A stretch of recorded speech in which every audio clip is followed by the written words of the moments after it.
आज Doubtnut app download करें। Doubtnut पर अपने सभी गणित, रसायन विज्ञान, भौतिक विज्ञान और जीव विज्ञान के डाउट्स का करो सफाया। बस प्रश्न की फोटो खींचो, एक ही प्रश्न को क्रॉप करो और तुरंत वीडियो सोल्यूशन पाओ।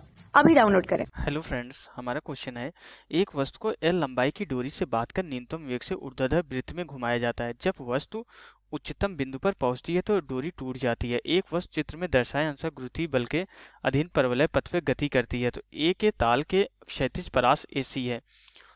चार ऑप्शन गिवन है। पहला हमारा एल, सेकंड हमारा 2L, थर्ड हमारा √2L, फोर्थ हमारा 2√2L।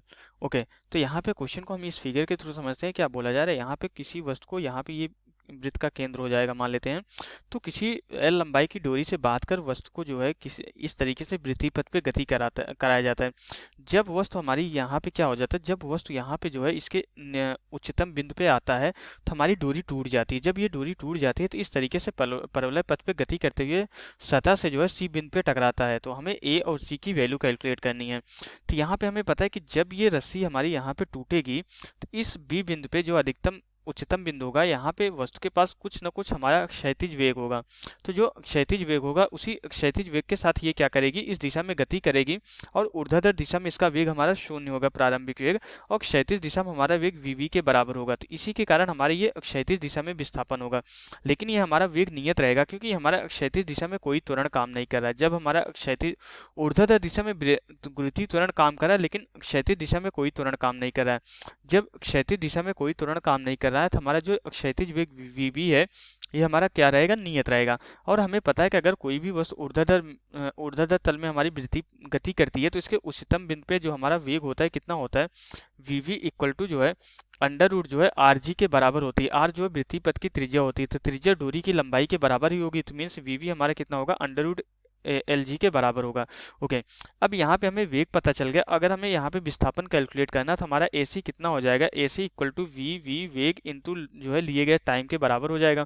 मीन्स हमारा AC कितना हो जाएगा, AC इक्वल टू हमारा कितना हो जाएगा, अंडर रूट LG इंटू जो है T के बराबर हो जाएगा। इसको समीकरण 1 मान लेते हैं। अब हमें यहाँ पे जो है समय पता नहीं है, क्वेश्चन में टाइम गिवन भी नहीं है कि C तक पहुँचने में कितना समय लग रहा है, लेकिन C तक पहुँचने में उतना ही समय लगेगा जितना इसका ऊर्ध्वाधर दिशा में, B से यहाँ पे ऊर्ध्वाधर दिशा में विस्थापन में जितना समय लगेगा उतना ही समय हमारा जो है A से C तक लगेगा। क्योंकि ऊर्ध्वाधर दिशा में विस्थापन भी हमारा जो इस वृत्त के व्यास के बराबर होगा। और अगर डोरी की लंबाई त्रिज्या अगर हमारी L है तो व्यास हमारा 2L हो जाएगा। तो मीन्स हमारा 2L विस्थापन हमारा ऊर्ध्वाधर दिशा में होगा। तो इस 2L विस्थापन ये हमारी टोटल व्यास कितना हो जाएगा, यहाँ से यहाँ तक जो हमारी दूरी हो जाएगी कितनी हो जाएगी, 2L के बराबर हो जाएगी। और इतना ही हमारा ऊर्ध्वाधर दिशा में विस्थापन होगा। इसका क्षैतिज दिशा में विस्थापन AC होगा, ऊर्ध्वाधर दिशा में विस्थापन इसके व्यास के बराबर होगा। तो अब ऊर्ध्वाधर दिशा में जो विस्थापन में समय लिया जाएगा वही हमारा जो A से C तक जाने में समय लिया जाएगा। तो ऊर्ध्वाधर दिशा में विस्थापन हम कैसे कैलकुलेट कर सकते हैं, न्यूटन की गति के दूसरे समीकरण से। क्योंकि यहाँ पे ऊर्ध्वाधर दिशा में हमारा एक गुरुत्वीय त्वरण G काम कर रहा है। जब भी हमारा कोई भी गति जो है किसी जो है नियत त्वरण में हमारी गति करती है, नियत त्वरण से गति करती है, तो उस कंडीशन हमारा क्या होता है, न्यूटन की गति का हम समीकरण यूज करते हैं। तो दूसरे समीकरण के अकॉर्डिंग हमारा क्या होता है, दूसरा समीकरण न्यूटन की गति का दूसरा समीकरण हमारा क्या होता है, S इक्वल टू हमारा होता है UT प्लस हमारा क्या होता है, हाफ AT स्क्वायर के बराबर होता है। तो अब यहाँ पे हमारा क्या हो रहा है कि ऊर्ध्वाधर दिशा में जो विस्थापन हो रहा है -2L के बराबर होगा। डायरेक्शन के साथ लिखेंगे तो विस्थापन ऊर्ध्वाधर नीचे की तरफ हो रहा है, तो इसलिए माइनस साइन लेंगे।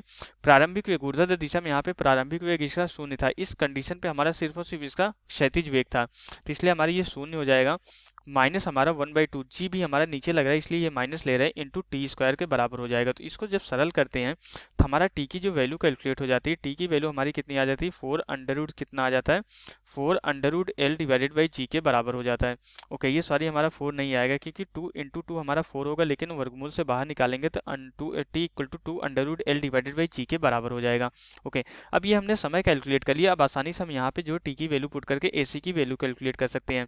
तो यहाँ से AC हमारा कितना हो जाएगा, ये अंडर रूट LG है इंटू हमारा जो है समय कितना कैलकुलेट होगा, 2 under root L divided by G के बराबर हो गया। तो अंडर रूट G हमारा जो है यहाँ पे अंडर रूट G से कैंसिल हो जाएगा। तो जो AC आएगा हमारा 2 under root L into under root L multiply होकर हमारा L आ जाएगा। तो AC की जो वैल्यू कैलकुलेट होकर आ गई हमारी कितनी आ गई, 2L के बराबर हो गई। तो इसका A से C तक जो विस्थापन हो जाएगा दूरी हमारी कितनी हो जाएगी, 2L के बराबर हो जाएगी। तो अब यहाँ पे अगर हम चारों ऑप्शन को चेक करते हैं, सेकंड ऑप्शन हमारा आंसर से मैच कर रहा है, इसलिए सेकंड ऑप्शन करेक्ट ऑप्शन होगा। तो यहाँ से हमारा क्वेश्चन कंप्लीट हो जाता है। Okay, thank you. कक्षा 6वीं से 12वीं से लेकर नीट, IIT, जेईई वो एडवांस के लेवल तक 1 करोड़ से ज्यादा छात्रों का भरोसा। आज ही डाउनलोड करें डाउटनेट ऐप या व्हाट्सएप करें अपने सारे डाउट्स 8400 400 400 पर।